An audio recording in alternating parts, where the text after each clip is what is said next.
Hi, welcome back. If you're new here, I'm Chloe, and I help recovering people pleasers to stop overthinking, stop over apologizing, and start building a life that isn't run by guilt. Today, I want to talk about something that doesn't get talked about enough together, and that's the connection between social anxiety and people pleasing. If you struggle with social anxiety, I want you to hear this first. There's nothing wrong with you, and you're not just shy. I know how exhausting it feels to walk into a room already bracing yourself for what could go wrong. But here's what I've learned. A lot of the time, social anxiety and people pleasing come from the exact same place. And that's a nervous system that learned somewhere along the way that being watched, being judged, or being misread, misunderstood was dangerous. And that's why you rehearse conversations way before they happen. That's why you monitor your tone, your facial expressions, and your words in real time. That's why a room full of people can feel like a test that you're constantly failing, even when nobody's paying that much attention to you most of the time. Here's the connection nobody talks about. People pleasing is what your body does to prevent judgment before it happens, and social anxiety is what your body does while it's happening. So it's the same fear, just in two different moments. One is prevention, and the other is a reaction, but they're both stemming from the same underlying belief. Here's why this doesn't get better on its own. The thing is, you can't heal one without addressing the other because they're both feeding from the same root, and that is the belief that you have to manage how people see you in order to feel safe. And this is why just be more confident advice never really works for this kind of thing.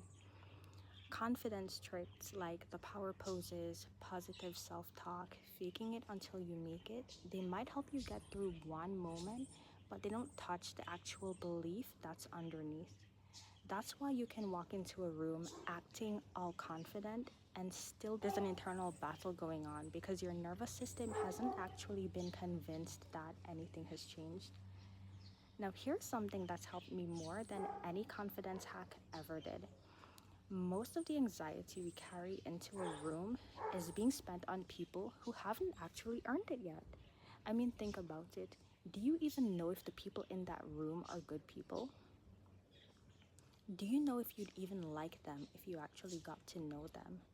Have they said anything? Have they done anything? Have they proven anything to you that shows that they deserve the amount of energy that you're spending worrying about their opinion of you? 9 times out of 10, the answer is no. They're strangers. Their opinion hasn't been tested or proven. So why is it running the show? This doesn't mean that you stop caring about people or that you owe no one any consideration. It just means you stop prepaying anxiety to people who haven't done anything to deserve it yet.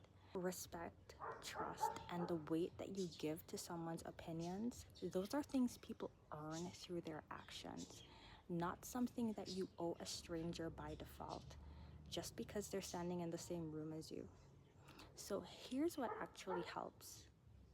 Instead of trying to control how you come across, you start practicing how to let yourself be imperfect in front of people on purpose, in small ways. Say the wrong word.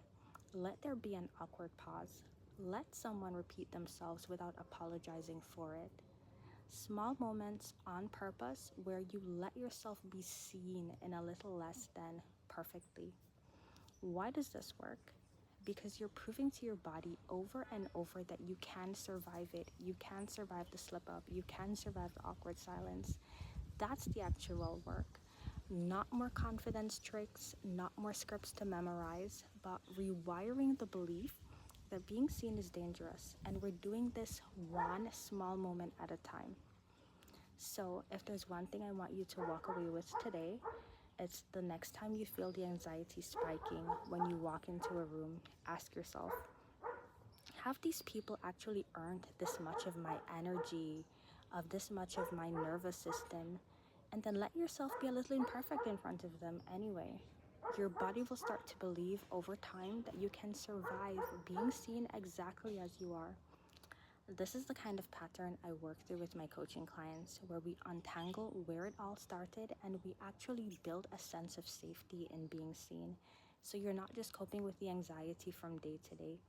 If this resonated with you, comment anxiety below because I've got a lot more of this. And if you're ready to go deeper, I've got free guides and more info on my coaching program, Boldly Rewritten, linked below, and on my Instagram page at See It Without Guilt.